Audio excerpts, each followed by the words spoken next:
Hello and welcome back, ladies and gentlemen, to a sunny Snetterton here. And indeed, you're with Paul Walsh and Ian Walthouse from Sport Live now, and we're ready to go for race number 2 of the MGCC Cup. And well, we're currently in the assembly area with all of our drivers just perched up, a little bit behind schedule due to a red flag in the ongoing Equip Libre race, but still delays not stopping anyone from getting ready to go racing. And goodness me, it's looking good down here, Ian. Oh, it's looking great. We've got a double header as well, by the way. Race 2 for the MG Cup. Then we go straight into the BCV8. We're not going to cut in between because they're back-to-back, aren't they? So we ain't got time. If it's all right with you, Paul, I'm going to go chat to some drivers. Is that all right? Let's go. I want to come over here. We've got Andrew Burns over here because I know for a fact Kaylee Twigger is watching. Hello, Kaylee. She did message me earlier. This is, of course, her old car. And let's grab Andrew very quickly. Andrew, how are we doing? All right? Yeah, not so bad, thank you. Now, I know Kaylee's watching, and she said the car is looking good. You're doing an amazing job. You got a message for her? Yeah, just it's in memory of her dad. Yeah. So, yeah. Yeah, I remember Chris very well. Wonderful, wonderful bloke. And she did also say, though, drove it like you stole it. Yeah. I've already done that. I just need to get a bit quicker, that's all. Oh, good man. Enjoy it, won't you? So talking to us, another good friend of the Twiggers as well is Mr. Dave Nixon. Let's go down to him. He's in the other Tomcat down here. Car's starting to fire up, but we haven't spoken to Dave yet. Dave, I feel like I haven't seen you all weekend. Where have you been? Yeah, well, I don't know. Seems a long time since the last race, doesn't it? But yeah, it does. So what are you expecting here in race 2? Round out the season in style? A better start because we were just all held up on the inside in the first race. And I've changed a few things to try and improve the understeer in these things. But just want to get a good start and finish the race, you know. Expected quite a bit. I mean, these Tomcats power car, power circuit. It's fast. Yeah, it'd be even better if it was a 200 because we'd be away and gone. But it is. You've got to force yourself not to overdrive them into the corners, and because it overheats front tyres, you know. Right. Yeah. But should be okay, as long as we stay out of trouble. That's the main thing. Top man, Dave. It's great to see you. I'm going to miss you over the winter, Dave. Going to miss you. Right, let's go a little bit further up. Alan Forster, we spoke to him yesterday. We'll leave him be, but I do want to show you something in the side of his car. If you do see a Doberman, steaming around Snetterton, you might be wondering what is going on. But have a look here. Look, I'm just going to interview this dog here and say, you're a passenger for Alan Forster. Is that safe? What's it all about, Alan? Well, he's been a good boy all weekend, so I thought I'd treat him to a trip out, but I think he must be barking mad to race with us. But no, it's in serious, it's actually a homage to the Volvo one. Yeah. They did actually do the same. But I think they only used it on like formation laps and things, not for the race. Oh, fantastic. Well, look, Alan, best of luck. Thanks for talking to us, mate. There's your door. There we go. Barking Mad. There we go. Just like the Barking Mad podcast. Let's keep going, shall I? think it's actually almost time to go. Let's just quickly say hello to Andrew over here. Andrew, how are we doing, mate? It's good to see you. Are you ready for this one? Yeah, I was doing well in the last one, getting faster and faster, but we were unfortunately overheated, so I had to pull over. But yeah. Yeah, but that means though you're going to have a lot of fun in this race. You'll want to watch, right? Yeah, hopefully. No, not hopefully, definitely. Andrew Herring there. He's going to come through the field. Watch out, one to watch. Actually, Paul, let's walk and head over to Agostini, where we're going to film from, just like we did yesterday. One thing I find quite interesting, we were talking about the BCV8s earlier. They had a qualifying session at 9 o'clock this morning, about a 6-hour gap before their opening race, and then they go out straight after this race. So it's been a bit of a funny day for them. But for the MG Cup, they qualified yesterday morning, had a race yesterday afternoon, and they've literally had to wait almost 24 hours for their second race. Oh, 100%. And it really has been for them a lot of patience required today because they've been on the late billing for this Sunday. But still, now they'll all be raring to go. And will that will perhaps change some of the nerves of some drivers? Some of them won't have minded the way. Others will be absolutely itching there going, come on, I just want to see that green flag. Yeah, absolutely. And green flag, though, they're about to see because almost time to go out. The cars are revving up, as you could hear. We're going to make our way. In fact, actually, Paul, no, let's do the grid. Let's have a quick look at yesterday's results, first of all, from that race. So we can show that on screen very quickly. Just a quick reminder, of course, Steve McDermott won the race overall. And we saw him last night at the Hog Roast. And I was having a quick chat with him. We were saying we think he's sandbagging. He's like, before the race, no, the car's not all that. You know, I'm not happy with it. It's not feeling right. Goes off and wins the race. I saw him yesterday. I saw him last night. I said, Steve, were you sandbagging a bit? And he did this sort of face. Yes, Steve, you were sandbagging. So that's how things finished yesterday. Take us through the grid for this one.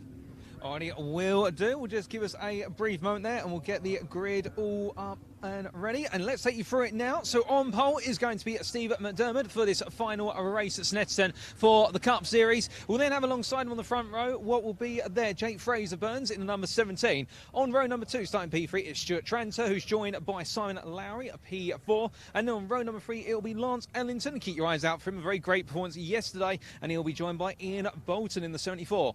Row 4 goes to Dan Ludlow and Dave Nixon. Expect some fireworks between them off the line. And in completing the top 10, it will be Jack Chapman and Dennis Robinson. Starting on the 6th row of the grid, it'll be Andrew Burns and Stuart Emmett, followed up by in P13 Ashley Woodward and then Chris Bolton. Keep an eye out for the other member of the Bolton family there. He'll be looking to try and charge his way through the field after a difficult race yesterday. Then on row at number 8, it'll be G Warner and what is that, Alan Forster, Foster I should say there. And then we'll have on row at number 9 what is Richard Sargent and Ian Cochrane, with the top 20 being rounded out by Terry Gaskin and Andrew Heron. Then on what is row number 11, starting P21, Paul Drake, joined by Carl Robinson. On the final full row of the grid, row 12, starting P23, it'll be Ian Dowler, joined by Peter Butchell. And then we will have Steve Atkinson complete in the order, starting at P25. And that is our grid order for this race. And Ian, I think all of our drivers on the grid and, well, just waiting now to go racing. Anyone that you think we should watch out for? Yeah, I certainly think Dave Nixon's one to keep an eye out for. We saw Stuart Tranter yesterday, made up 9 places on lap 1, so certainly worth keeping an eye. I mean, he starts high up, of course, in 3rd, isn't he? But he'll certainly be expecting to maybe win this one. Right, the cars are about to head out on track. What we want to do is whet your appetite ready for this race. So let's take a quick look before the cars come out at the MG Cup racing action at Cadwell Park last month. Get ready, enjoy.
Ready? 5 seconds.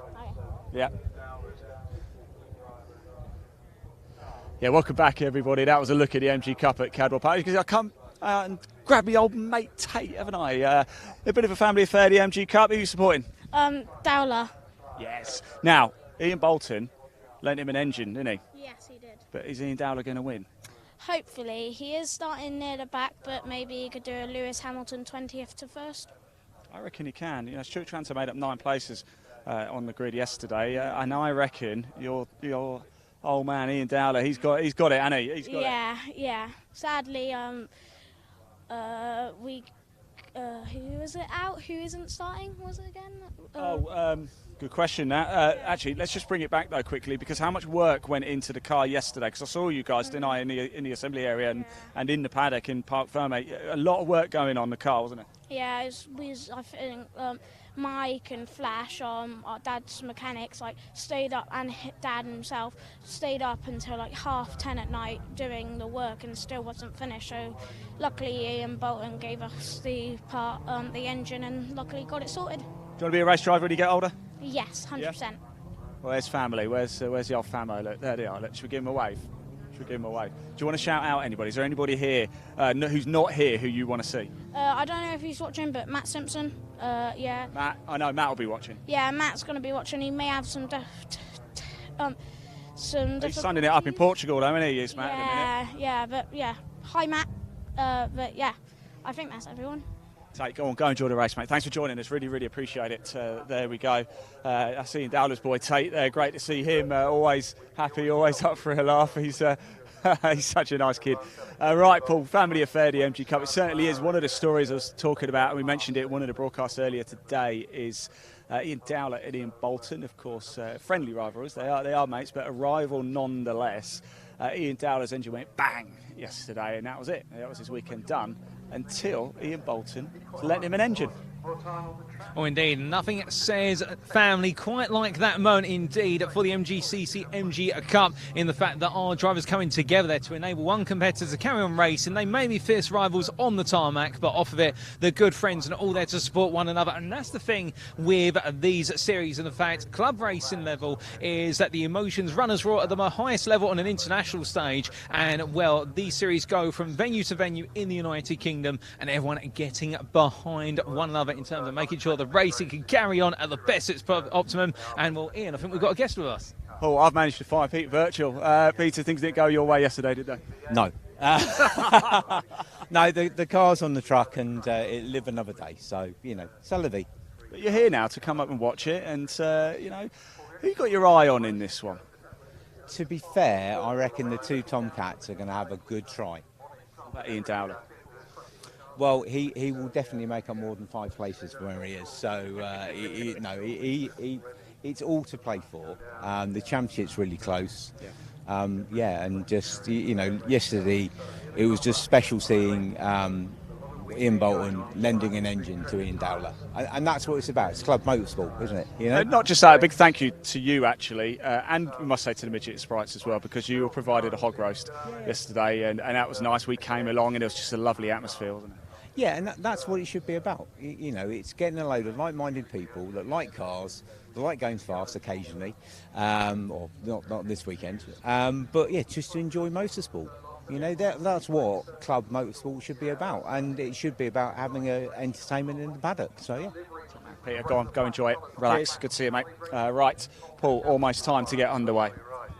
Oh, indeed. And well, all the drivers now effectively in their grid positions, and we're just waiting for lights out, and away we go. Indeed, it is a large grid here today. The best part of 20 plus cars all ready to go. Unfortunately, we don't have Peter Birchall there. We just heard from him a moment ago, but he's still here in support and seeing how his rivals get on today. And well, in the championship, of course, there's still plenty to play for overall, and also in Class B in particular. And the overall battle between Ashley Woodward, is there also Dan Ludlow and Ian Bolton in Class B. It's between Dan Ludlow and Ian Bolton as well. It couldn't be closer going into this final race of the season. And, well, the lights are now active. We are just waiting for them to be released. I think it's no more than 5 seconds before that. Clouds are over here at the Snetterton circuit. Temperature is dropping a little bit of a wind blowing as well, and it's lights out and away they go. Of course, we'll see them coming on through soon, but, well, we'll have to see them as they make their way up towards turn number 2. And all drivers getting a good launch from what I'm hearing. No stalls on the grid, but as we begin to see them make their way into our view here, coming through turn 1 at Riches, well, we do have our leader there holding on. I'm going to presume that is going to McDermott, who's had a good launch off the line, but they're making their way into turn 2 already in, and it does look as though, well, we've got a runaway leader, but everyone else Constantina in. Yeah, I actually think Stuart Tranter's got himself up to second place as well at the expense of Fraser Burns. So Stuart Tranter making up places as he tends to do on the opening lap. But yes, Steve McDermott leads this one. He won yesterday. He'll be chasing a double bubble of wins. Stuart Tranter is in second. You can see the yellow Tomcat right there as well. I believe Fraser Burns is in third place. Here they come for the first time down into Agostini today in race 2, the final race of the season for the Chesterfield Insurance MG Cup. Round they go. McDermott does lead. Good stuff. Tranter in second place. And Lance Ellington has got himself up to fourth place. Good stuff from him. Well, a great start from Ellington, and meanwhile, further on back there, does look like it's getting a bit nip and tuck between the number 2 and the 444 there, and the number 2 of Woodward just holding on. And well, meanwhile, one of the biggest gainers at the start, Robinson, has leapt up, if my memory serves correctly, about 5 or 6 places off the line. Absolutely incredible how he's been able to do that, if we're correct there. But as the field make the way towards the end of the infield section now, charging the way through turns 6 and 7, well, the leaders now coming on to the back straight here down Bentley. You can see the Tranter under a little bit of pressure from what is there, the car behind. Fraser Burns now trying to come back at him as they make the way on down. You can understand their Tranter, a very quick starter, as they roar their way in towards the next braking zone. All the drivers coming on down. Further on down the order, we have a bit of battle brewing up here between what is the number 55 and the number 99. And well, that's going to be at the battle between Warner and also there, what is Dowler. Dowler also gaining massively at the start of this race here. Yeah, no surprise to see Dowler coming through. He's massively out of position after that retirement yesterday, so do keep your eyes peeled on him coming through very quickly. Ian Cochrane, just a note on him, going quite slowly at the back. I don't know if he's got bogged down or something. He's starting to catch up now, actually, but I think something might have happened to Ian Cochrane because he's at the back of the field. Started in 18th out of the 24 runners and riders.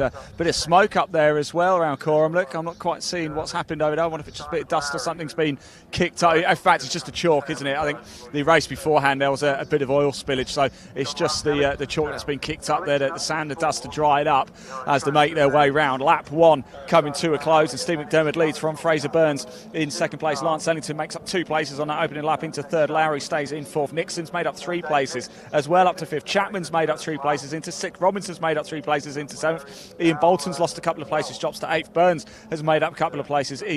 Bolton, the other Bolton's made up a couple of places, 4 places in fact. Dan Ludlow's dropped down 4. Ian Dowler made up 11.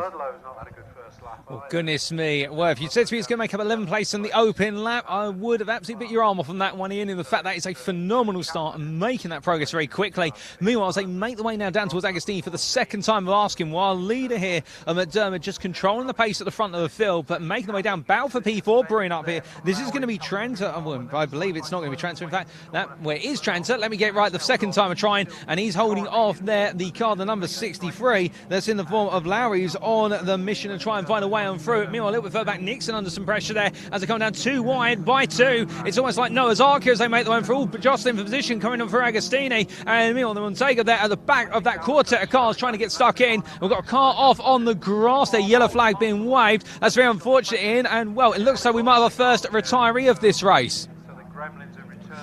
Seeing Dowler.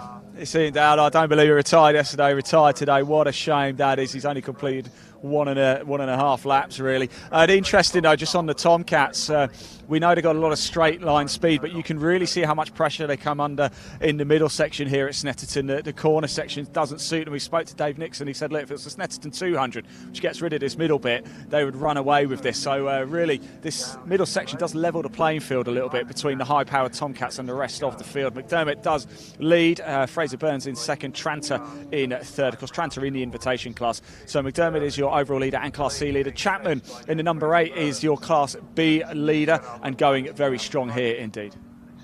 Oh, indeed. And, well, come back to Ian Dowler for a bit of brief moment. He pulled up at the Marshalls post going into Agostini yesterday. He's done the same today. He's getting very well acquainted with that post and the Marshals there. And unfortunately, it's not in smoke this time. Oh, most definitely not in smoke. Oh, goodness me. And we've got quite a lock-up going into the final corner there. A bit of a brave battle. And that's Nixon being passed by Chapman. And Chapman going all in. I think, in fact, he makes a double move under braking there. And as we get the update as they come across the timing line, well, Chapman absolutely bold and brazen as ever, going all in for the final race of the season. And as they begin to cross over the line now, it is Chapman confirmed who's made that move count as they come on through. And well, with all that chalk up as well going up through the last couple of corners there, at least a bit of a spectacle in terms of white smoke going up. And well, no lock up so far there, but as the leaders now make the way on around here, going on to what for them is lap number 3.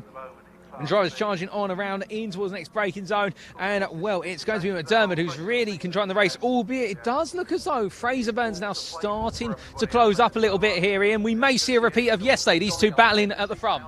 Yeah, I was about to say, it's a little bit a case of deja vu, isn't it? Although at the minute, McDermott has a slightly larger lead than he did yesterday, but that's because, of course, Tranter did actually get past Fraser Burns at the start. Lance Ellington's still going very well in 4th place. And it's nice to see Simon Lowry right in the mix as well. He's hugging the back very closely there on Ellington. A lot of breaks going up into Agostini, and I think there might have almost been a little bit of contact. I know Andrew Burns is involved in that one as well. We've got the Bolton Ludlow, we've got Emmett involved there, we've got Ian Bolton's in there, Chapman's in there. Oh my word, look at this, it's drama absolutely everywhere you look here, Paul. Oh, indeed, and right at the front of all that drama is Nixon right now, parking on apex at Agostini. He's trying to keep everyone at bay and blast away coming out of Williams very shortly. But right now he's built up an absolutely huge queue of cars here, and they're all fighting one another. Well, if this was about Nixon trying to keep the field behind him and just simply playing defensive, this defence is proving to be very stout as they make their way down. You can see Nixon's 52 is pulling away side by side behind him. Is Robinson and Chapman 3 wide, in fact, as they come through. That's the 84 that just roars its way on past, and that's in the form of Chris Bolton, who times it to perfection. There you can see the experience of Bolton playing out very nicely as they come down. Also being made there further on down, I do believe, up the inside by one of the drivers. I think that was Woodward on Forster as they come through the braking zone there. And now as they make the way on to the final couple of corners, this lap will lead us coming on through. And well, we can see there the 220s both battling under braking, and that is going to be Transversing Ellington coming closer and closer, but still Nixon, you can see here as they make the way through Coran. The car's just not got the speed through the corners, but on the straights it's able to steer clear. And can anybody outbrake him into the final corner this time around? No, they can't, as they come on down. And well, right now we've got we've got a pack of approximately 9 to 10 cars all queuing up, and that is all in the battle for P6, Ian. And right now, who's going to pull the cork out of the bottle? Oh my word, it's brilliant, isn't it? I was just literally talking about it. Tomcats, the power they got down the straights. You saw how packed everybody was behind Nixon there, going through Murray's the final corner, but he's going to extend that lead coming down the straight now. But then when they get back down to Agostini, they're all going to be right back on him again. It's a wonderful, wonderful battle to see. Big movements by Bolton. He's made up 4 places on that last lap alone. Dennis Robinson's dropped down by 2. We've got Ludlow's made up a place. Andrew Burns has dropped down 5 places. We think there might have been potentially a bit of contact into Agostini. We're not totally sure on that, but things got quite close, didn't they? But I can tell you, Fraser Burns had closed the gap on Steve McDermott. Oh, indeed, and on that, Fraser Burns setting the fastest lap of the race last time around with what was a 2:20.322, chopping out the best part of the whole second out the race leader. But meanwhile, as they make their way down to the braking zone here in Agostini, Nixon's still holding off this group side by side behind between what's Bolton and Chapman, and it's going to be, I think, Chapman making the move, goes all in on the braking, and then, well, as they make the way out, we do have the Montego looking for the move there. That's the number 93 of Forster trying to go all in versus Burns, and they're still side by side on exit, but then looking back up to Nixon's still frustrating everyone as they make the way out and into the braking zone for Oggies they go. And well, it looks like Nixon's still holding on thereabouts. In fact, we may have seen him pass, as we do have a little bit of a lock-up from other drivers going to Agostini. Try to see the car. I think that was the number 36 a bit further back of Drake. And well, over to you, Ian. Yeah, I was just going to say there, I was a bit worried there. I thought it might be the engine letting go, but in fact, there's still smoke coming out the back of Drake's car, so we'll have to keep our eye on that one. Now, here we go. It looks like they're starting to get past Nixon down the straight, which is unusual. Well, Chris Bolton there over on the right-hand side, he's going through as well. So, oh my word, I mean, this is just jam-packed, isn't it? It's busier than the M25 on a Friday night, this, isn't it, Paul? Oh, it is indeed right now. And well, normally when we see queues, we get frustrated, but today we love to see a good queue or a lollygag or cars battling hard against one another as they make the way on around and heading their way now through Coram very shortly. Well, now that we have seen 2 cars clear Nixon, we might see a third do so very shortly. If so, they're going to go all the way around the outside, and I believe that might be Ludlow looking for the move there, albeit I think Nixon just defend on the outside here. I do wonder whether Nixon now, with him being out of position time and time again through the corners, is just going to start letting everybody through. Not that he'll want to, but he's just lost the pace in the car here. The fact once one gets through, it's almost as if it's a river of water and it starts to burst for a proverbial dam, Ian. Yeah, I wonder if he's got a problem there, because he's just lost 4 or 5 spaces in a matter of corners there, hasn't he, as Dave Nixon? Let's hope he's gone over the line, so he stayed out for another lap or so. Here's the battle for the outright lead, though. Steve McDermott and Fraser Burns. And Fraser Burns will want this, won't he? He just couldn't quite get past McDermott. Every time he tried something, McDermott just seemed to have a little extra in the tank, but he's putting him under a lot of pressure, although Burns runs a little bit wide there at the exit. Here come the 2 Tomcats, the 2 yellow Tomcats. No, you're not seeing double as such. They are different cars. You've got Stuart Tranter in front, Lance Ellington. Well, you can tell it's Lance Ellington because he's got that brown circle sponsor there to make it a little bit easier. The Jazz side, of course, Lance Ellington is going on tour over the winter with his good mate Anton de Beek. So if you do want to go see Lance live, a bit of music, a bit of singing, why not? Check it out. Right, a lot of action coming in to Agostini as well, Paul. Oh, indeed, and still plenty of side-by-side battling there as the queue behind Nixon follows. I believe that might have been Ludlow making another place on Robinson there as they made the way on through. So now Ludlow continues to make that progress, albeit it being stifled somewhat with the fact everyone's been so close together. He's been good at picking them off one by one, but in this close quarters, when you've got 3 or 4 cars separated in only a second, that's when overtaking really becomes difficult. It's not about the car you're trying to overtake, but it's making sure you stop for the car in front. As we see the 36 of Drake coming for Agostini, it's still got some smoke coming out. I think something definitely is rubbing on one of the tyres of that, if it's not the engine getting ready to go. But as the drivers make the way on through still, well, they charge their way on down the Bentley Straight here, and as they make the way on down, we do see that the number 70 there of what is Ludlow is ahead now of what is Robinson. Robinson under some increasing pressure from Emmett by comparison. Emmett has been waiting for some time to try and make some moves happening. He's just not found the right opportunity, but the problem is time is gradually running out. We are in the second half of this race, 8 minutes still on the clock. We've got a few laps of life left in this race yet, Ian, but now time is of the essence for our drivers.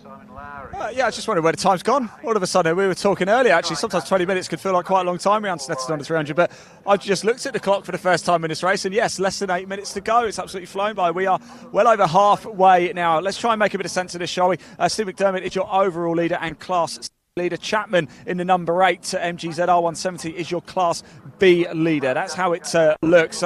Fraser Burns in second in Class C. Ellington is third in Class C, but it's Tranto who leads the invitation class. Ludlow has just got himself up into third place, though, in Class B. Oh, indeed. And as the drivers make the way to another lap, we continue to look at the leaders here, and we can see McDermott and Fraser Burns. Well, you might be feeling as though you've seen a deja vu from yesterday, and well, the gap between the two going on to this lap was 8 tenths, and it looks as though that gap is coming down to around 4 tenths at the moment, and very close towards them. But meanwhile, back to you, Ian. Thank you. Sorry, Paul, to interrupt you there. My good mate Tate is back, and he's going to give us an update on what's happened to Ian Dowler. Yeah, he's got a low oil pressure, and it's like he didn't want to risk it doing what it did last race, and it's Bolton's engine, so He doesn't want to blow it. Yeah, he doesn't want to blow it. Tate, do you want a job? Go on then. Top man, go enjoy the rest of the day. Thank you. Oh, goodness me, and I think you found my replacement already, but as I charged away, as they charged away on down here, Nixon right now under even further pressure as they roll the way through Agostini. That's Ludlow now trying to look up the inside. You can see Ludlow's got all the presence on the brakes, but he just doesn't have that final 5% under acceleration as they make the way through. Nixon doing incredibly well here to keep behind some of the fastest drivers on the grid we've seen all season. But meanwhile, a bit further back coming to Agostini, we do have there a potential move being looked at on the 468 by the number 29, and that was Sargent under pressure from what was Heron. In fact, Sargent's got ahead. They're back to battling here as they come out of Agostini going in to Hamilton. I think that is going to be Heron who just creeps on through as they make the way off. And meanwhile, Drake still holding on. They're going on through Agostini. Coleman's running off behind. That's 2 behind Drake in the form of Gaskin, who's trying to put some pressure on Cochrane between them. And as we look back up towards the battle for P3, it's the battle of the 2-2-20s here, and that is still going to be Trent ahead of Ellington as they come on through. And then in P5, watching them eagerly like a predator, if you will, is Lowry, as meanwhile in the battle for what is P6, we then do have Chapman ahead of Chris Bolton, and Chapman right now under increasing pressure from Chris Bolton as they come on around. They're about to go on to another lap of racing here, but I think in its only time before we potentially see Chris Bolton make another place. And well, saying that, more to one going into the final quarter. It's getting very close. Nixon, there's contact with Nixon, and that is between Ludlow and Nixon. Nixon's allowed to rejoin and point the car in the right line, but that's going to cost Ludlow a huge amount of time. Cars are pouring through. Yeah, it's down at Murray's final corner, and if you go slowly through there, you've lost all momentum for that long start-finish line, haven't you? Right, here we go. We're looking at your leader. Fraser Burns is now the race leader. He's got past Steve McDermott, although he's looking like he might have just run a little bit wide, going through Agostini in a side-by-side now, Paul. This is going to be exciting. Can McDermott retake the lead? He has. Oh, indeed, McDermott back up the inside there. Just a small mistake from Fraser Burns. I think he was thinking to himself, finally, I've got it done. I've been waiting the best part of 35 minutes all weekend for this. And now he's got to do it again. And that must be absolutely frustrating as they make the way on around through Oggins and Williams. Meanwhile, as they roll the way on through a bit further down to the battle for P6, we do have there Chapman and Bolton coming on down to the braking zone. And well, they have both cleared Nixon, I believe. That, yep, they definitely have as they make the way on through, but charge them way out towards the next corner. And meanwhile, Nixon, well, he's still got a huge line of cars behind him. I think he's going to get used to this at the moment, Ian. I think if we look to Nixon in the future, it's going to be cars aplenty behind him. He's doing incredibly well keeping it, and the Montego at the back is also trying to find its way in. Forster with the Doberman. I mean, it's just any combination every time they come around, isn't it? We should thank Dave Nixon because he's really turned this into a spicy race for us, isn't he? Good man there, Dave. Now, I think so far from what I've seen, Chris Bolton, probably driver of this race so far from the way he's been going forward, isn't he, Paul?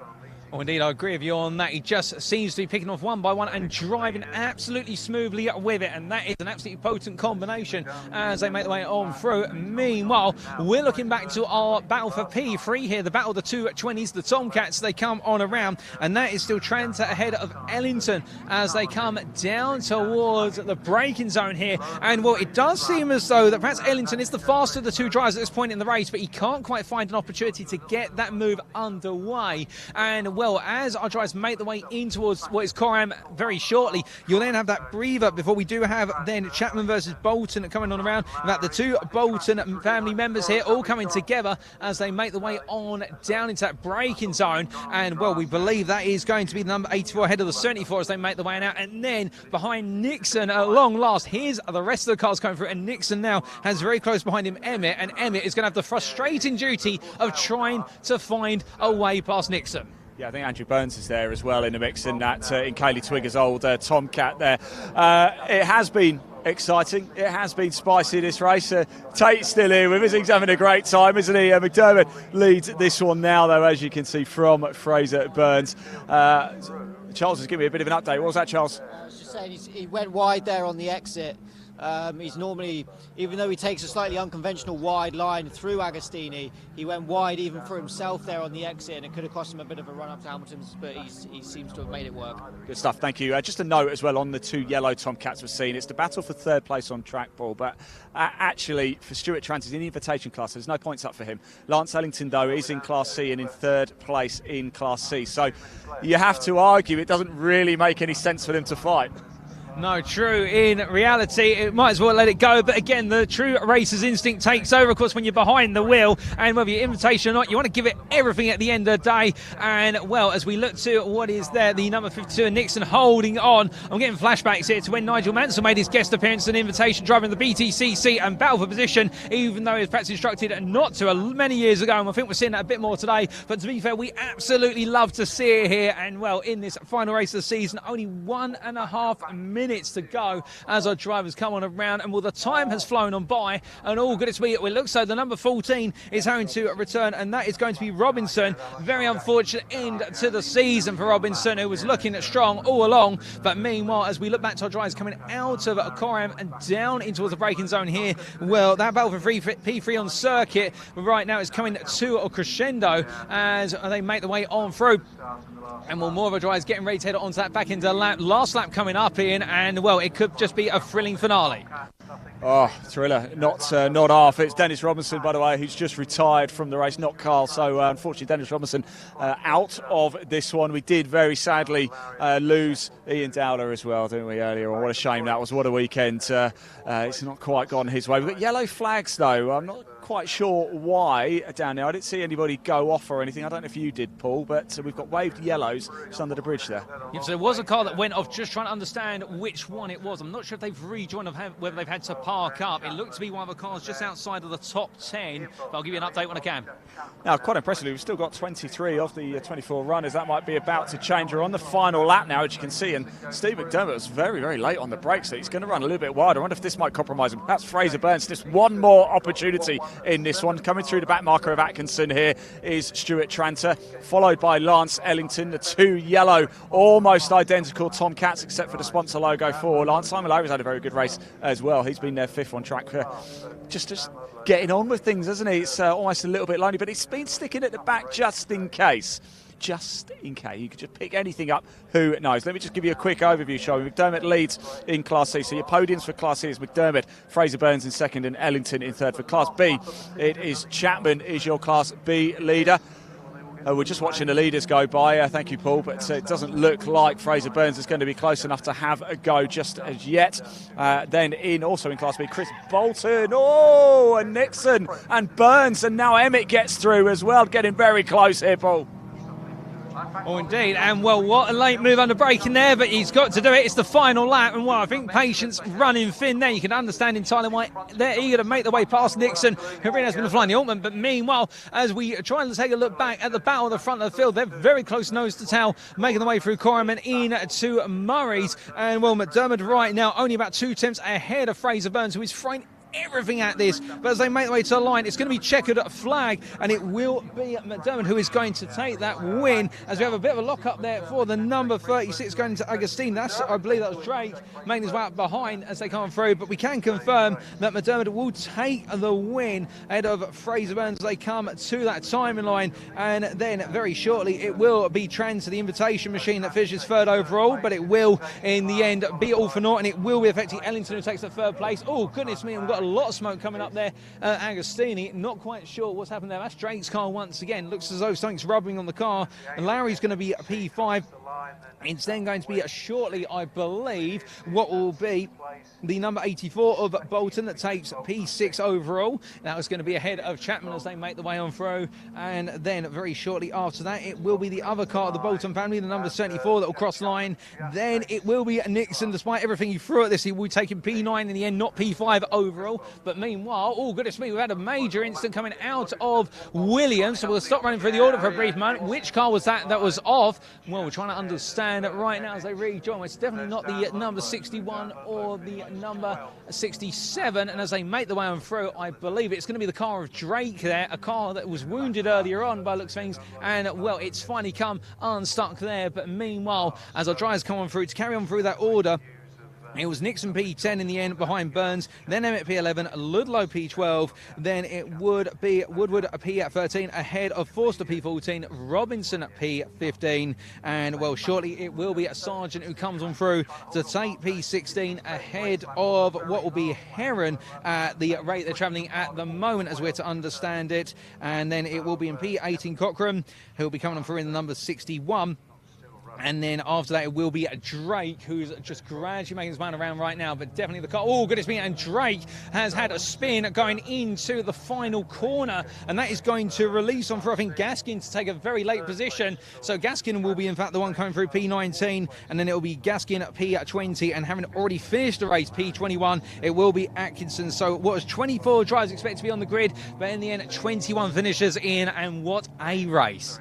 Yeah, what a race indeed. As we saw, we lost Dennis Robinson, we lost Warner fairly late on as well. We lost Ian Dowler in the early stages, unfortunately. But Steve McDermott makes it a pair of wins here overall in the MG Cup, the final race of the season. We will get all the classified results for you later, so we're not going to announce championship winners or anything like that when we do all the maths, drop scores, etc., etc. Not for us right now, Paul. So do keep an eye on the MG Cup social media channels. Big shout out as well to Jack Chapman. He picks up the Class B honours.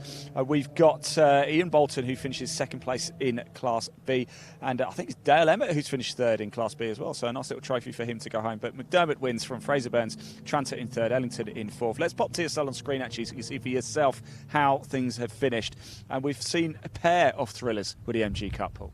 Oh, 100% with you on that, Ian. The fact yesterday it was the McDermott versus Fraser Burns show, and we saw part two of that today in terms of their fight at the front of the field. And Fraser Burns, you've got to feel for him in the fact that he did get ahead for a brief moment and then ended up falling behind with a mistake into turn 4. But it wasn't just about them today. It was also Nixon trying to keep everybody at bay in the number 52. And, well, we got to see essentially the best part of 10 cars separated by 2.5 seconds at midway through the race. And finally, somebody managed to find a chink in the armour of Nixon, and after that, well, the cars started to battle the way on through, but Nixon didn't give up, and that's why he's picked up that P10 overall, which he'll be very happy about with that, given how hard he worked for it. But indeed, everywhere you looked in this field, a great set of battles, and what a way to wrap up the season of the MG Cup. Yeah, Paul, thank you so much. That's the voice of Paul Walsh. He's going to step out for the final race and relax and chill out and enjoy the second BCV8 race of the day. We're going to bring Charles Boniface back in very shortly. A big thank you to everybody for watching that one and your comments as well. It's a real treat. Don't go anywhere, though, because coming up next, we have race 2 of the BCV8 Championship. Roll VT.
Okay, 5.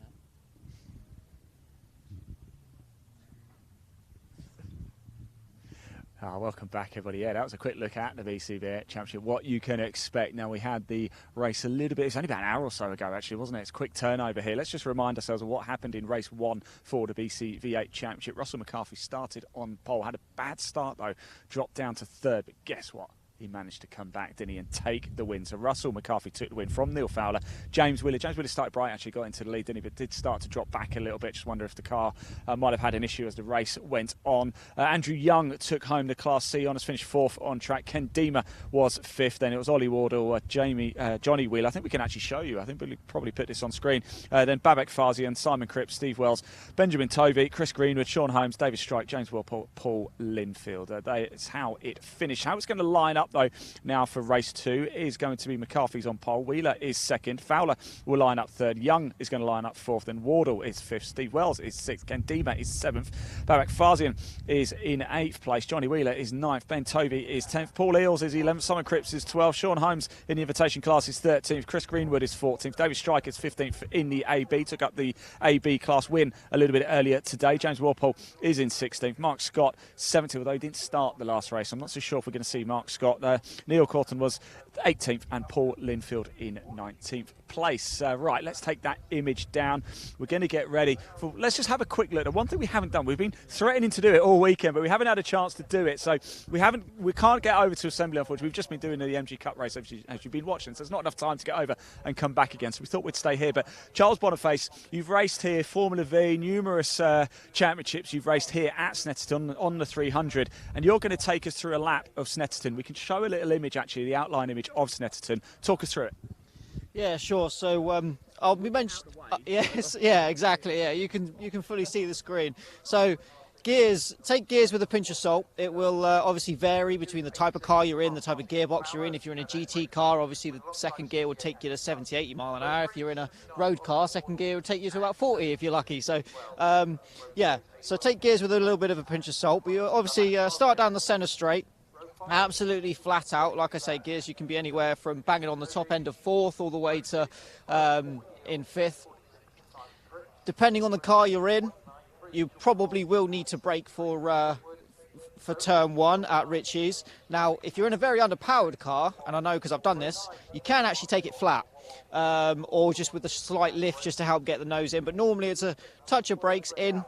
It's a double apex corner, so you want to slightly miss the first one, pick up the second one that little bit more. There is a lot of grip there on the inside, but it's all about keeping the minimum speed up, making the arc of the corner as shallow as possible, and really getting a good run down into Wilson, which is a good overtaking opportunity if you haven't quite made it work at Ritchie's. So late on the brakes as you can at Wilson. take the hairpin, so it's up to you whether you want to sort of V that off or sort of round that off a little bit. There's a little bit of camber on the inside there, so you can sort of use that to sort of help you a little bit. But that's normally a second gear corner. Out of Wilson, it's all important to get the car nice and straight and really get a good drive heading up into Palmer. Even though it is a short straight, it is quite an important one. Heading into Palmer's, you're probably top of third, maybe even bottom of fourth as you fly through there. And again, all important to get a good run down to Agostini. That is a late apex corner at Palmer, so you sort of turn in. It's very easy to understeer off.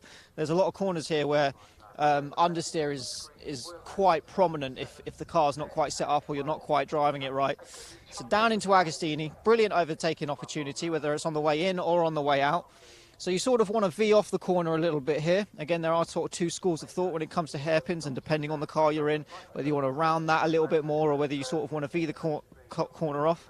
So a little bit of trail braking in, really rotate the car at the rear, trying to get as straight as possible. If you want to go top of second or bottom of third, really get that drive out. Again, nice drive down into Hamilton's. Hamilton's, depending again on the car that you're in, it's either a touch of brakes or a little lift. Or even potentially flat if it's something very underpowered. You want to make sure that the curb on the outside doesn't catch you out. It's very easy to get dragged off there and be put into an accident when you do that. The curb can really bite you on the exit of that corner. Down into Woggies. Again, sort of a kind of dual apex kind of corner, but you sort of take the first one and just let the car drift its way all the way out to the outside of the circuit, which will eventually come and meet you. Again, important for a good run so that you can get a good run into Williams, which leads you onto the back straight. Williams, again, third-ish gear corner. Again, it depends on what you're in. But you're looking potentially a little lift just to get the nose in or just a scrub of brakes, again, depending on how fast the car that you're in is. And it's another one of those corners that it's very, very easy to understeer off. And if you do go off there, it is a curb or a load of potholes sometimes that will damage the car. I'm talking from experience, painful experience, but experience nonetheless. And again, it's all important to get a great run out of there to bring you down to Bentley Straight. So that's pretty much coming down Bentley Straight where you're going to hit your top speed just before you hit the bridge.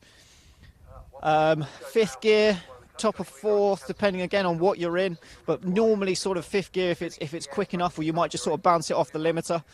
Braking as late as humanly possible.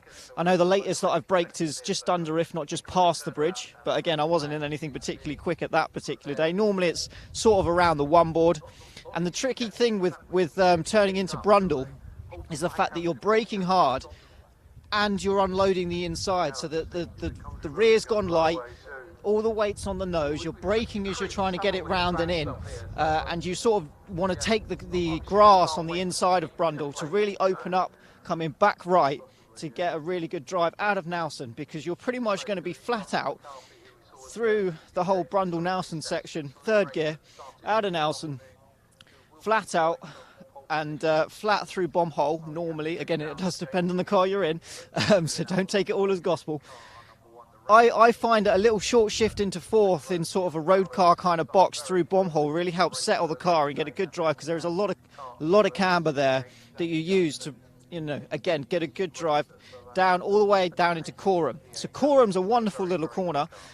Most people really hate it because it's quite tricky. Couple of different lines through there.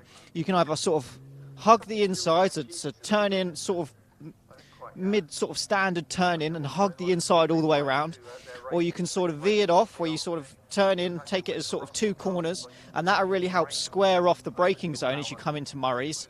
Or people take a sort of middle of the road line in and then just get tighter and tighter and tighter, again to really help that braking, to try and square the car off for braking in a straight line into Murray's, which is again another very important corner on the track to get a good drive out of. Normally sort of a third gear corner in a road car box if you carry enough speed, and it is important that you carry enough speed if you want to use that sort of gear selection, otherwise it's down into second. If it was a GT car, for example, it probably would be a second gear corner, but yeah, road car box in the third. Anyway, all important, get the drive out, don't dip the wheels on the exit over the curb. There's a lovely Marshall's post there, and they love ratting you out on that one.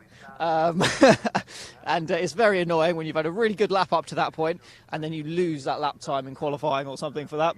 But again, it won't necessarily help you that much even if you do that.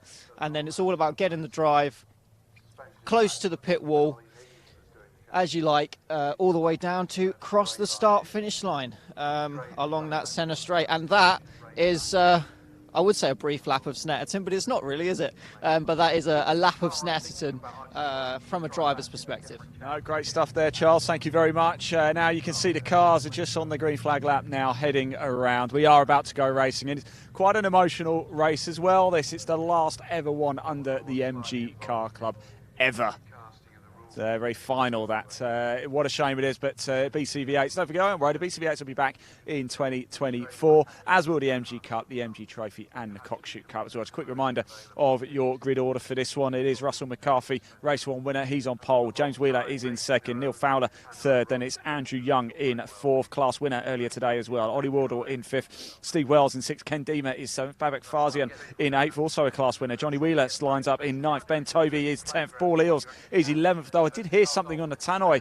Paul and I actually were hearing Paul Eales might not be starting this race, so we'll get that clarified for you as soon as we can. If we're wrong, we can only apologise, Paul. Steve Cripps is in 12th, Sean Holmes is 13th, Chris Greenwood is 14th, David Striker's 15th, James Walpole 16th, Mark Scott 17th, although he didn't start race 1, Neil Cawthorne is 18th, and Paul Linfield 19th. So hopefully we're going to have 19 runners or riders. We're going to find out very shortly, as we're about to go racing for the BCV8 Championship Race 2. Final race of the weekend, final race ever under the MG Car Club as well. Very sad.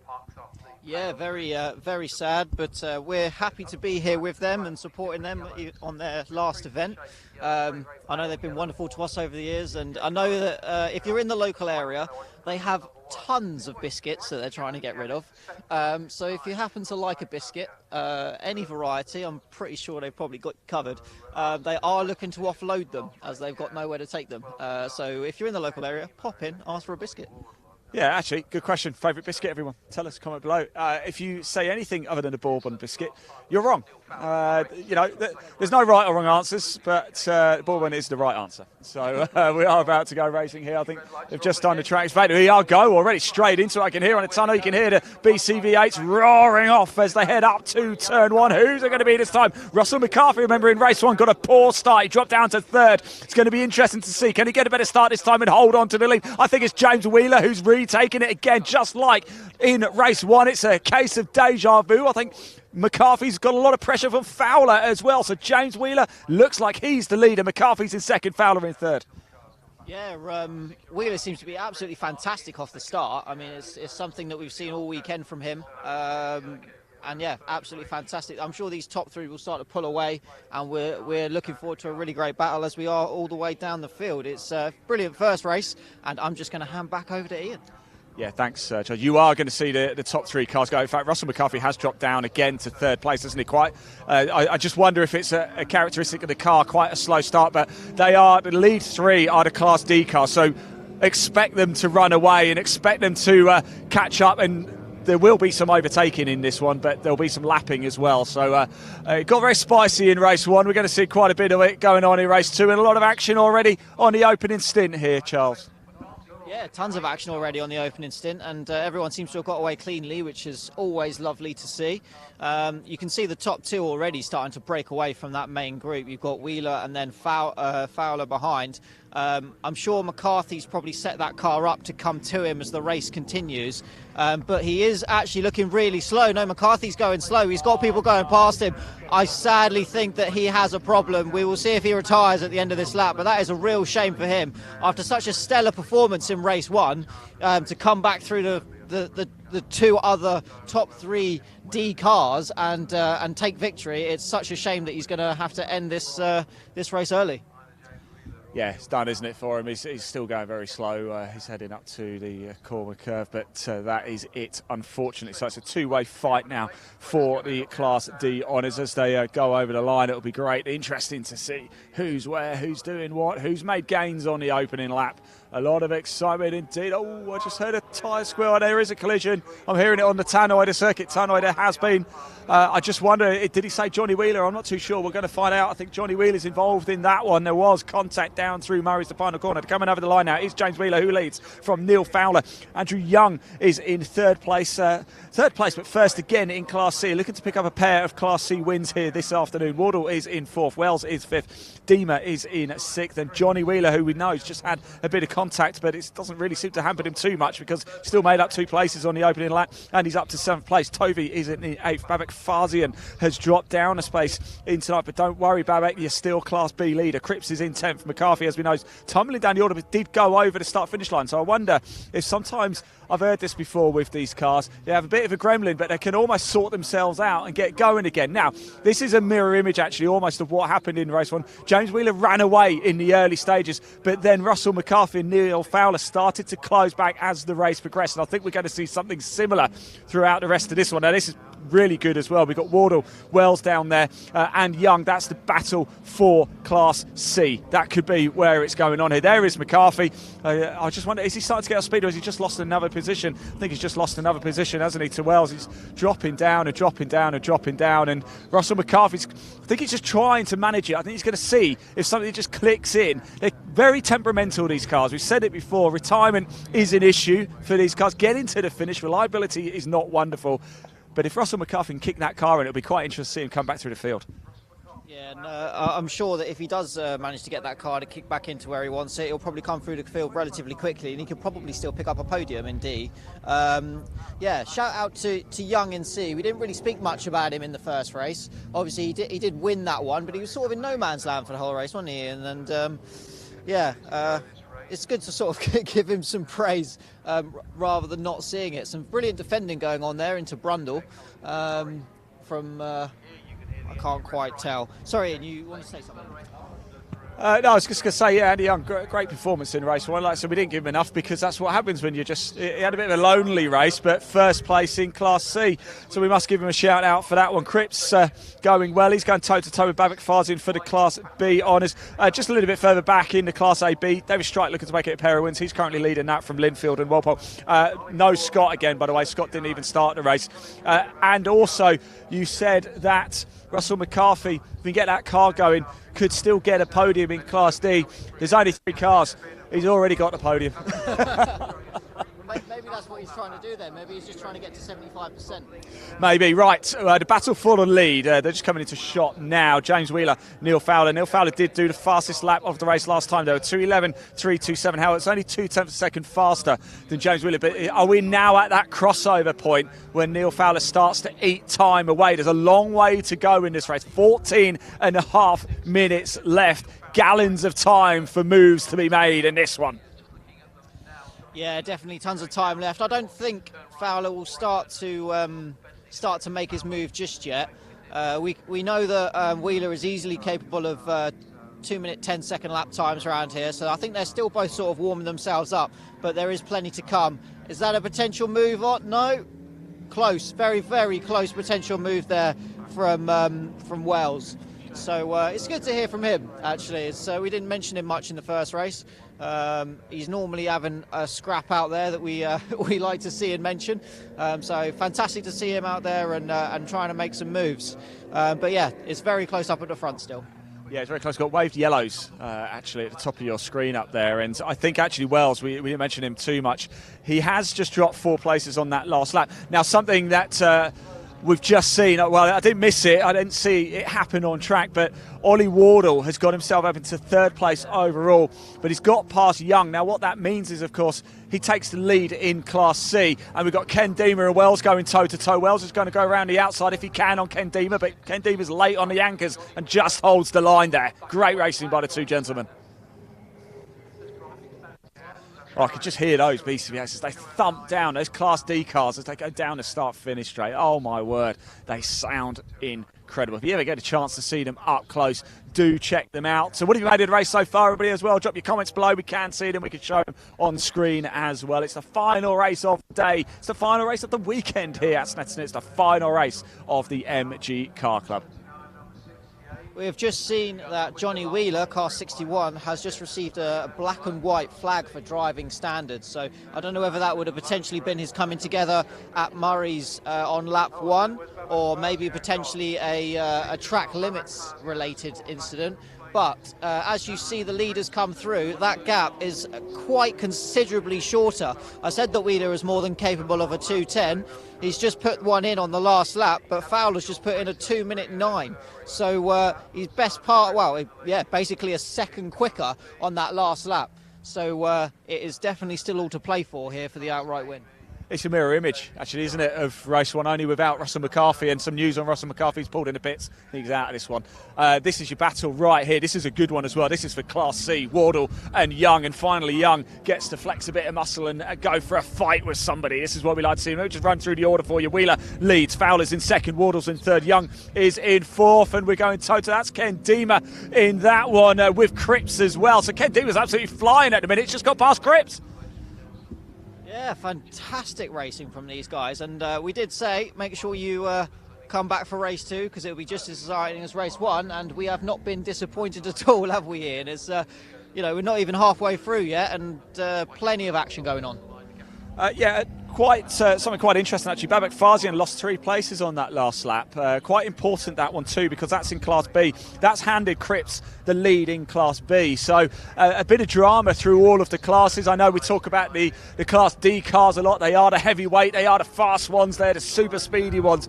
But there's a lot of battles going on everywhere in this one, and that's the battle really. Cripps just in front. You've got Ken Deemer in there, you've got Wells in there, Babak Farzian just at the back of it as well. So an important 4-way tie between 2 cars in Class B and 2 cars in Class C. So you just hope they don't have a tangle with each other, and not in. Well, we don't want them to ever have a tangle, but certainly not when they're in the same class. So here to go, a couple more cars coming through. Sean Holmes and Greenwood. Their Holmes, the car behind in the darker green, is in the invitation class, the only one in the invitation class. Congratulations, breaking news. Sean Holmes wins the invitation class here in the BCV8 Championship Race 2. He will be absolutely delighted with that, I'm sure. The leaders are coming in, and once again you can see Fowler has really closed that gap. He's taken chunks and chunks out of Wheeler as this race is going on. Once again, about 7/10 or 6/10 or so he took out of him in that last lap alone. So in the last 2 laps he's taken the best part of 2 seconds out of him. It will be interesting to see if he can maintain that pace. We do still have 10 minutes left to go in this race, and obviously depending on how you set the cars up and everything else, the race will either come to you or it will be an initial burst. But yeah, I think we can definitely keep our eye on those 2, and there's something that's going to happen very shortly. Speaking further back, is there a little lunge there? Not quite. I think he thought better of it. Wasn't quite close enough. But yeah, that's another battle I think that we're definitely going to be looking at. Wardle and Young, really, really exciting there. So side by side, we see Wells and I think that's Dreamer there, isn't it? That's that battle for Class C 3rd place. Sorry, Charles, I've just got to jump in. I don't mean to snatch it off you, but as they were coming around Agostini as well, Farzian got back past Cripps. Now that's important because that is for the lead in Class B. So it's all going off here. Class D is going off right at the front. We've got Class C going off right at the front. Class B's going off at the front. We've got David Strike a little bit out on his own actually in Class AB at the minute. So, but don't worry, still plenty of action. We'll keep you going with that one. You're right, over the line this time. James Wheeler leads Neil Fowler, but the gap is down to 0.858. Now that's Neil Fowler. That's the last 3 laps in a row he's put the fastest lap in. He's just going quicker and quicker and quicker. One thing I've noticed, and he did it in race 1, Neil Fowler doesn't have the lights on for the first half of the race, and then he turns it on, and it almost like it gives him an extra 20 horsepower or something. Yeah, maybe he's got some sort of second battery in there that he's hooked up that he's not told anyone about. Yeah, exactly, yeah. It's a hybrid, don't tell anyone. Tesla. Yeah, I don't think it'd be quartering as well as that if it was a Tesla. But anyway, you can see the 2 leaders coming into shot now, and you can see how close Fowler actually is getting to Wheeler. Again, just sort of sizing him up there, just sort of letting him know that he's there. Just moving slightly to one side under braking to sort of show him that he's there. Let him know that he's there in his mirrors, and those lights will obviously help him to do that. And you can see him being quite sideways on the exit. I'm I'd like to think that's just him being a little bit over exuberant with the throttle pedal and not the fact that he's losing rear end grip, but we will soon find that out as he keeps going quicker and quicker. Obviously it will take quite a lot out of the life of these tyres with how much power these cars have to put down, all going through the rear wheels and all directed by how careful you are with your right foot. But you can see the gap now is barely anything as they come underneath the bridge into Brundle. So I reckon maybe next lap we might see some potential attempts on that one. But yeah, some fantastic racing all the way through. And Ian, you want to say something? Yeah, there's been a change actually at the top of Class C as well about half a lap or so ago. Young is back past Wardle. How good is that? And as we said, Farzin got past Cripps on the last lap to lead Class B. So the class leading all changes. It's wonderful, isn't it? The top two in Class D are going toe-to-toe. The top two in Class C are going toe-to-toe. The top two in Class B are going toe-to-toe. And David Strike in Class AB is actually well ahead of Linfield and Walpole. Just a reminder, Scott didn't even start this race. We've lost Russell McCarthy. Well, I say lost, he's in the pits. You never know, he might decide to come out for an exhibition few laps at the end, but he's in the pits, unfortunately. Russell McCarthy, the man who started on pole in race one and won race one after dropping down to third, he's in the pits and will certainly not be picking up a 1 or 2 point. He's third in Class D though, by the way, still, so good on him. Right, you're running order with 6.5 to go. Jack Wheeler leads, Fowler's in second, Young in third, then Wardle, Toby, Wells, Deemer, Farzy and Cripps, Wheeler, that's Johnny Wheeler, Greenwood, Holmes, Strike, Linfield, Walpole. We've lost McCarthy and Scott. Strike just coming through. And Charles, over to you. I was just saying, the two leaders are coming down into Agostini and Fowler is looking a lot closer to Wheeler again. Is he going to go? He's going for a lunge down the inside, late on the brakes. I think that was very good there. James saw him coming, left him a little bit of extra space, so he had the ability to bail out of it. I did say, look for next lap, he'll be attempting a move. Call me Mystic Meg, but I think I can read this relatively well at the moment. Famous last words, of course. But yeah, that's obviously put him a little bit on the back foot, and he'll have to close that gap up again a little bit more. He was 0.3 slower on that last lap, Fowler, compared to his personal best the lap before. But again, is still quicker than what Wheeler is doing by 1/10 of a second. So they're both in the 209s, both absolutely on it, and this will be a very interesting battle that's unfolding all the way through. Yeah, Mystic Meg, Charles Boniface here. Although I must say, Charles, we have been keeping an eye on the timing sheets, and Neil Fowler has taken about 5 seconds out of James Wheeler in the last 5 laps. It was inevitable that he was going to be very close to the back of him and maybe making a move very soon, but I don't want to take that away from your psychic skills here. I could just see him, actually. We've got the camera on him right now. As you can see, there is James Wheeler in the yellow. Neil Fowler, lights ablaze just behind for the outright win and Class D win as well. Through Murray's they go. We've got just under 5 minutes of this race. No changes on the last lap, so your outright leader is James Wheeler in Class D. What's it going to be over the line this time, though? Last time it was 0.458. This time it's 0.427. But Fowler goes quickest of all, a 209.069. But not much. Wheeler still did a 209.1. So not a lot in it at all. And in fact, if anything, it seems like James Wheeler's managing to raise his levels a little bit, which he couldn't do in race one, and hanging on to this lead, which will be frustrating Neil Fowler. And Wheeler's just going to hope that something drops away with Fowler. Maybe it's his tyres. Maybe the car's just going to get too hot or something, and he's not going to be able to keep that momentum going, because Wheeler is able to match him at the minute. Young is still your Class C leader. Barrack Farzin still your Class B leader. Holmes leads the invitation because he's the only one in it, and Strike's your Class AB leader. I was just going to say, Ian, here they come again. Will he have a second look this lap? No, I think he thinks better of it. Just wants to again show him his nose, let him know he's there, and let him know he's under pressure. But keeping everything all rather sensible for now. Again, really loves the oversteer on the exit, doesn't he, Fowler? And we saw that in race one. He very much likes to light that car up. Thanks, Paul, for the information. Toby seems to, or we think he seems to have dropped a few places in C on that last lap. We will soon find out as they all start to cross the start-finish line very shortly how far he may have potentially fallen. We're not too sure why, but we will find out. And as they cross the line now, yeah, he's so far down 3 places, 4. Sorry, I'm just reading this out as it happens. Is sometimes the best way to find out. But yeah, he's definitely lost a fair few places in that last lap. I don't know whether that is going to be a mistake or a potential mechanical from him.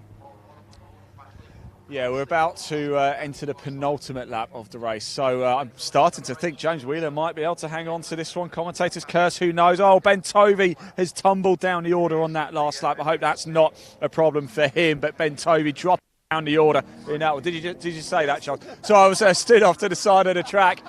Just echoing Charles's wonderful words there. Ben Tovey dropping down the order. You've heard it about 38 million times now.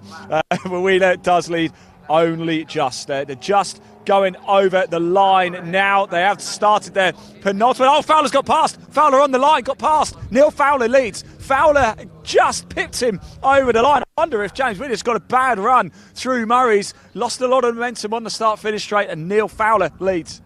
Well, this is getting to that point of the race where they are going to be meeting traffic as well. If they haven't already, I think they're just starting to actually make their way through some of it. So it could have potentially been traffic that came into play there. But yeah, brilliant from Fowler to be able to come past Wheeler. They will be coming into our shot very, very shortly. So this is now. You can see them at the top of the screen. I think Wheeler's back in front. Wheeler's got back in front. Well, maybe Fowler went wide at the hairpin of Wilson then. Maybe that was him that we saw going wide. But yeah, fantastic from these two. They're still nose to tail, and as you can see, they've got traffic, so they need to come past. This is probably one of the worst sections to come across traffic. It's going to kill your apex speed. If they can come through nice and cleanly and it not split the two of them, it will be brilliant. But it will potentially have an effect on this lead battle. So you can see now Fowler split by a car. Will he get past before he gets into Williams? Yes, but that will compromise his exit because he's had to have a shallower turn-in point, tightening up that corner. But I think Wheeler has also had one on the exit. They might be side by side now. No, Fowler is still... No, that's just my eyes, that, in this setting sun. But yeah, Wheeler and Fowler still very much out in front and still very close together.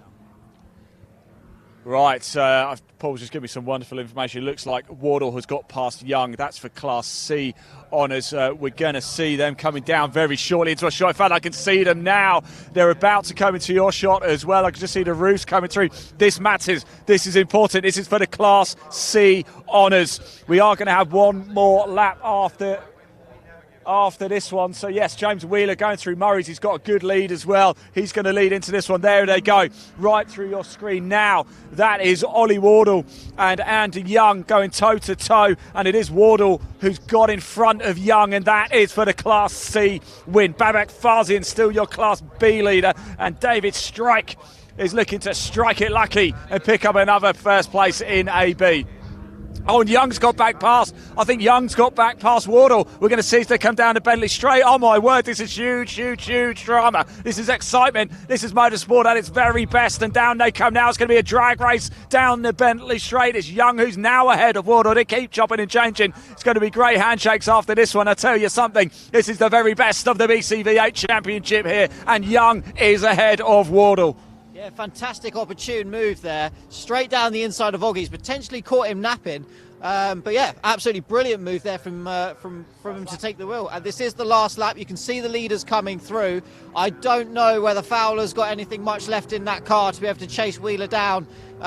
There's only a couple more overtaking opportunities, and he's not close enough at current to be able to make the most of any of them. So without chucking any sort of commentator's curse out there, if the lap can be completed without any issues, I think it will stay the same. Famous last words there. Famous last words indeed, yes. Very dangerous saying that on the last lap. Right, yeah, we are on the last lap though. To go in, trying to see actually, are they about to come around Coram? I think they... oh no, they're just coming down to Bentley Straight. Yeah, I mean, I want to echo Charles's words. It does look like James Wheeler's got this one in the bag. He's just got a few more corners to go, a few more turns of the wheel, and he should be taking the checkered flag. He finished third in race one. He's going to take the win unless something happens down into Murray's. We're going to find out very shortly, because that battle in Class C, not only, by the way, is that the battle for the Class C honours, it's actually the battle for third place overall. So that's probably the most important fight that's actually going on track right now, is between Young and Wardle. I'm just looking around now. Can I see the boys of Wheeler? There they is that them up there? No, they've just come through Murray's. Oh, they've gone through Murray's. Oh, here you go. They're coming down to Stockton Show. Thank you very much. And it is going to be Wheeler. Oh, and Young is still. That's the battle. That is the battle. there. Oh, Wardle loses the back end a little bit, and that might just cost him half a second or so, and that's really going to hand Young the advantage into Class C and third place on track. Confirmation, James Wheeler comes over the line. He wins the BCV8 Championship, race 2. Final race here at Snetterton this weekend. Not final race for the BCV8s. They're out again at Silverstone before the year is over. Neil Fowler does come home in second place. Sean Holmes has crossed the line to finish in 11th place. Greenwood is over the line taking the checker flag. He's finished in 12th. It's that battle, though, between Young and Wardle that we really, really want to keep our eye on. Looks like Farzian is good for the Class B honours, but we will keep our sharp eye on that one. And yes, there is Young and there is Wardle, and the gap is just extended a little bit, doesn't it? I think Wardle just got his back end out a little bit coming through Agostini, and it's just cost him half a second or so. And in a race that is defined by fine margins, Wardle's minor error, and I'm talking the most minor of minor errors, has just allowed Andrew Young to breathe in space. There is James Wheeler, there is Neil Fowler, they're waving. They have put on an absolute spectacle up here, and it does look like it is going to be Andy Young who is going to take a pair of Class C wins this weekend, or is he? There's a bit of traffic going on here. I'll tell you what, that's going to cost him quite a bit of momentum down the start-finish straight. He's right onto the back of him here. This could go all the way down to the wire. It looked like what Young had it in the bag. Could that back markers play a pivotal role here in this one? They're coming up the start-finish line now. Is it going to be Young? Is it going to be Wardle? Who's going to take it? It's going to be Young. He takes a Class C win, and also he takes third place over, or Wardle comes home in fourth place, but still picks up a pot for finishing second in Class C. Oh my word, boy, oh boy, oh boy. I'm glad there's no more races because I don't think my voice can handle it. Yeah, some fantastic nail-biting stuff there from the two of them, and I could see it unfurl. I was like, traffic is gonna play a massive role, but I think they got quite lucky there in the sense that even though Young was blocked, I think it meant that Wardle was just as blocked when they got to the apex. So yeah, I think they were sort of on even level pegging terms there, and was able to sort of keep the positions the same. But yeah, that could have been very hairy. Yeah, it could have been indeed. Let's just pop TSL up on screen so you can see for yourself the results as they come over the line. These are not the official classified ones, but it gives you a good indication of where everybody's finished. James Wheeler takes the win, Fowler in second. Young comes home in third place overall and a Class C win. It's been a great weekend for him, a pair of Class C wins, and he's actually picked up an outright third as well. Big shout out, Babak Farzin, he takes a pair of Class B wins. Cripps in second in Class B, and David Strike picks up a pair of Class A, B wins as well for his efforts this weekend. A note on Steve McKee, who had that crash in qualifying a little bit earlier, went quite hard into the barrier at Murray's, was taken off to hospital. Last we heard, though, is he is going to be okay, which is what we like to hear. Right, let's take TSL down for you. Gentlemen, can I have all of you, please, over here? I just want to say a big thank you to Charles Boniface and Paul Walsh. You've been hearing from them all weekend. Absolutely ultimate talented. Thank you so much. Paul, have you enjoyed yourself? I absolutely loved it every step of the way, and it's been an absolute pleasure to join yourself and the team here this weekend. And well, what a weekend at Snetterton, to be fair. Racing aplenty, and well, I said about saying the Cockshoot Cup had one of its best moments earlier. I'm torn now as to what was the best moment of the day, to be honest. How about yourself, Charles? Yeah, I'm not too sure, to be fair. I mean, firstly, obviously, thanks to Ian for having me back. It's always a pleasure whenever we get to meet up and do some commentary together, and obviously we've done it over a few different things, but it's always a pleasure coming out with the MGs. Obviously the BCV8s, the Cup, the Trophy, the Cockshoot, everyone has just been so wonderful all weekend in and around the paddock, and yeah, some brilliant racing on track.